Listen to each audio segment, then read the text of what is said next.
Buenas, buenas, ¿cómo va? ¿Todo bien? Espero que sí, espero que esté todo joya. Mi nombre es Mati Márquez y estamos en esta tercera clase del curso de cómic y manga dictado por mí, obviamente, si soy yo el que hablo, ¿no? ¿Por quién más va a estar dictado?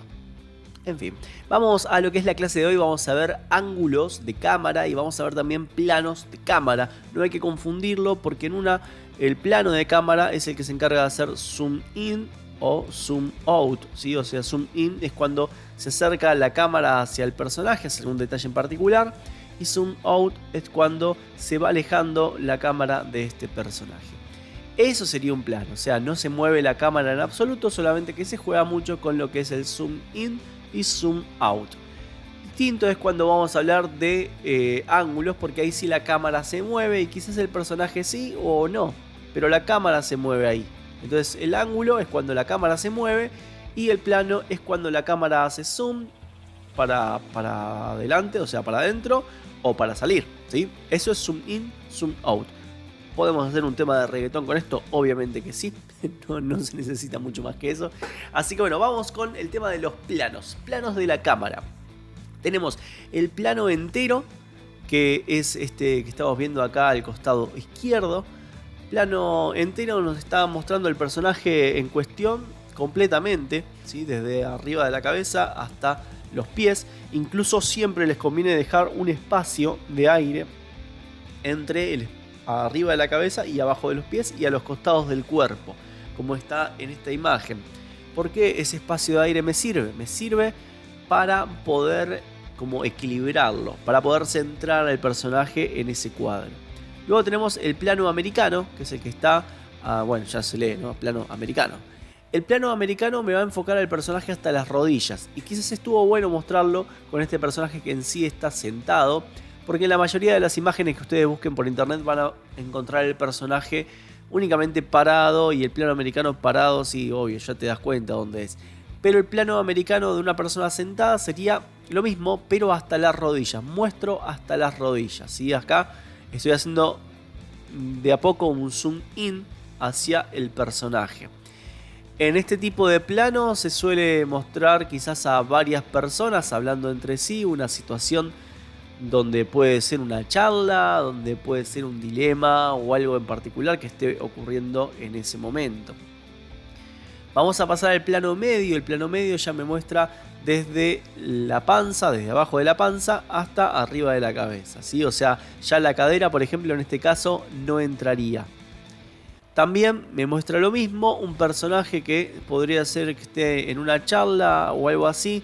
Es muy raro que se utilice en una escena de combate porque se suelen como mostrar todo el cuerpo, salvo que mostremos algo más detallado ahí como un golpe o algo así. Pero si no, se suele mostrar también en una charla, en un evento así, en el cual ese personaje de golpe empieza a tomar un poco más de protagonismo. Quizás en el plano americano veíamos a varios personajes equilibrados en su charla, ¿no? Como que todos podían tener la razón, etc. Pero acá estamos mostrando ya que un personaje toma la delantera sobre los demás en cuestión de la charla, supongámosle, ¿no?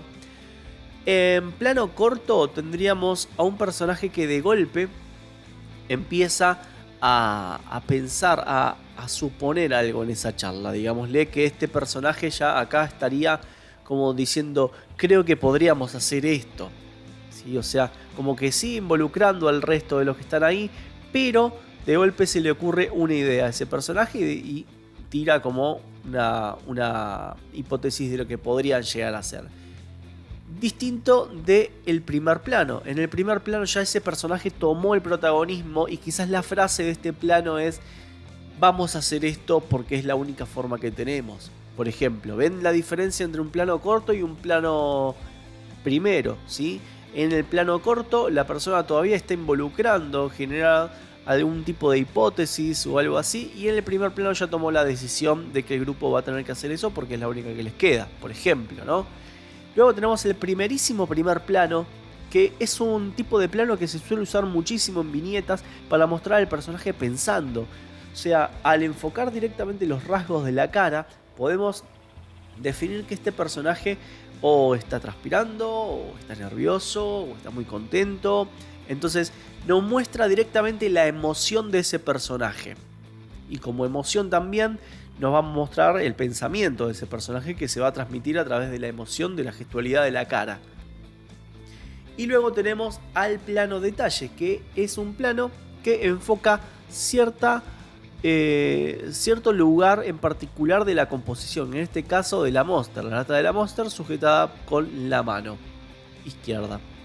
Como también podría ser un primer plano si yo de repente, en vez de hacerlo en la Monster, lo hubiera hecho acá en el dedo índice que está sujetando el micrófono de este aparatito interlocutor, por ejemplo, ¿no? O también un plano detalle sería acá, en la mirada, ¿sí? De repente esa mirada puede estar como asustada, como tensa, como nerviosa, y me sirve mucho a mí como para poder acelerar el proceso y mostrarle a las personas que están leyéndolo o observándolo o lo que sea, qué le está pasando a ese personaje en particular. No confundamos este plano de detalle con este plano de detalle.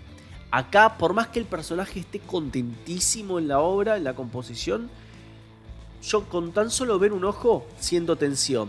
Entonces esa tensión que me produce ver solamente un ojo en un cuadro se va a traducir solamente como un momento de nerviosismo, de que el personaje está asustado o muy asombrado o algo muy fuerte acaba de pasar.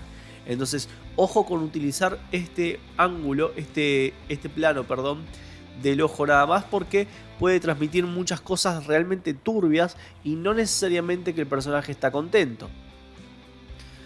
Esos serían entonces los planos en cuestión de la cámara. Recordemos esto, la cámara acá no se mueve para ningún lado, solamente hace un zoom in o un zoom out. Si el zoom in es cuando se acerca hacia el personaje, hacia el objetivo, y el zoom out es cuando se aleja del objetivo y de golpe empieza a mostrar otro tipo de información, de contexto. Este habíamos dicho que es el plano entero, ¿sí? Si yo voy a alejar un poco más el plano del objetivo, entonces me encuentro con un plano largo. Este sería un plano largo, ejemplo, ¿no? Donde está el personaje solo ahí, pero ya se muestra más información del contexto. Si yo me alejara todavía más de esto y mostraría solamente el edificio y a la persona muy pequeña ahí arriba del edificio, entonces estaría hablando de un plano muy largo, que es un plano que se suele utilizar mucho para mostrar el lugar donde suceden los eventos del acontecimiento que estoy tratando de contar. Sería plano muy largo ese. Vamos ahora a hablar de los ángulos de la cámara, que, insisto, es distinto. En el plano solamente estoy haciendo zoom in, zoom out, y en los ángulos estoy moviendo la cámara. De repente, no sé si vieron esas películas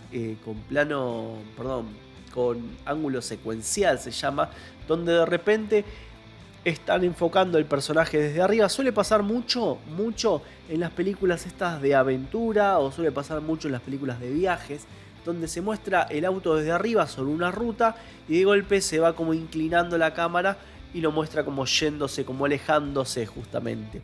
Bueno, eso es un movimiento de cámara que permite cambiar el ángulo del objetivo que estoy enfocando. Cada uno de esas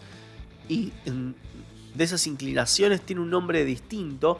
Y, por ejemplo, vamos a comenzar con el que está arriba, se llama ángulo cenital. Es cuando directamente muestro al objetivo desde arriba. Insisto con el objetivo porque puede ser una persona, puede ser un auto, una nave, un yandú, no sé, cualquier cosa puede ser. Desde arriba para abajo, completamente. Este tipo de ángulo me sirve a mí para poder mostrar que el personaje está llegando. Raramente que está yéndose, porque como que yo, para que se vaya el personaje, prefiero usar otro tipo de ángulo, un ángulo picado quizás, que lo enfoca más como inclinado desde arriba hacia abajo. Entonces ahí sí da la iniciativa de que el personaje se está yendo solo. Entonces el cenital lo mostraría únicamente cuando el personaje estaría llegando, para mostrar también cómo está el contexto alrededor del mismo. El ángulo picado sería como lo estoy viendo desde adelante también, pero de arriba hacia abajo. Insisto, este tipo de ángulo se puede mostrar para cuando el personaje está llegando y de repente va a salvar el día, ¿sí? O sea, el héroe está llegando, el héroe está llegando, me salió como así, me salió como Venom. El héroe está llegando, hola, y de repente llegó para la salvación. Ejemplo, Goku cuando se convierte en Super Saiyans por primera vez, la cámara lo está enfocando en un ángulo picado, desde arriba hacia abajo. ¡Wow! Es imponente. Está ese personaje super cool, super power para ese momento, para salvar ese momento. Está bueno este ángulo porque de repente te permite enfocar tanto el contexto como detalles del personaje, de la apariencia del personaje. Luego tenemos un plano normal, que es un plano de frente. Este plano normal, por lo general, este ángulo, perdón, suele combinarse mucho con planos, ¿sí? Con los planos que mostrábamos anteriormente. De golpe un plano medio, un plano entero, un plano largo, un plano de detalle, ¿sí? Es un ángulo normal, es una cámara normal, no tiene nada de distinto. Luego tenemos un ángulo contrapicado, que es desde abajo hacia arriba. En este caso estaríamos mostrando a un victimario, por ejemplo, ¿no? O alguien que tiene poder más allá del constitucional, digámosle, ¿sí? O sea, es un personaje que se suele usar mucho, es un ángulo que se suele usar mucho en los personajes enemigos, donde muestro la imponencia que genera ese personaje, el temor que genera ese personaje en una situación en particular. También me puede servir mucho este ángulo para mostrar edificios que son imponentes, justamente, que son muy grandes, y dar todavía mayor esplendor a esta situación. O para enaltecer una bandera, o enaltecer un objeto o algo en particular. Si yo lo quiero enaltecer, entonces voy a enfocarlo desde abajo hacia arriba. Ojo, insisto, no confundamos ese plano de enaltecer con el de picado. El de picado me muestra otra cosa, y yo puedo enaltecer algo en contrapicado, pero no necesariamente voy a dar la imagen que quiero dar. Por ejemplo, si en el momento en que Goku se transforma en Super Saiyan por primera vez, yo lo enfoco desde abajo hacia arriba, ¿qué pasa? No le muestro la cara al personaje. O sea, no se va a ver bien la cara del personaje. ¿Y qué ocurre con las cosas que no le vemos la cara? Nos da cierta intriga, nos da cierto temor, cierto como que está bien, pero no sé si tan bien, ¿sí? Entonces el cerebro se empieza a confundir con esa escena. Entonces es mejor mostrar al héroe desde arriba hacia abajo y no desde abajo hacia arriba, ¿sí? Lo de abajo hacia arriba siempre da como medio incertidumbre, medio raro. Y luego tenemos el plano nadir, que es directamente desde abajo hacia arriba. No siempre va a ser un nadir mostrando nada más que la planta de los pies.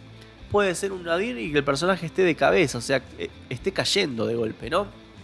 Entonces, si el personaje cae, estaría también de nadir, porque los pies estarían arriba y la cabeza estaría abajo, y la cámara lo estaría enfocando de abajo hacia arriba. Entonces, sería también nadir ese plano. Y luego tenemos los mismos, los mismos ángulos, pero del lado de atrás, que se llaman igual pero cambian con dorsal al final, ¿sí? Por ejemplo, el contrapicado dorsal, el picado dorsal y el normal dorsal. Son planos que se utilizan mucho para mostrar que el personaje o se va, o que el personaje le pasó algo en particular, y no quiere mostrar cómo quedó de frente, algo así. O sea, son planos que se usan para eso, ¿bien? Para dar una perspectiva, jugar mucho con la perspectiva de, por ejemplo, un campo de batalla donde hay dos personas peleándose. A una la vas a enfocar desde atrás, que quizás va a ser la víctima, y al victimario lo vas a enfocar de adelante, ¿sí? Porque obviamente en esa escena vas a querer más ensalzar la postura de que golpea y no del que es golpeado, por ejemplo. Entonces, bueno, esos son entonces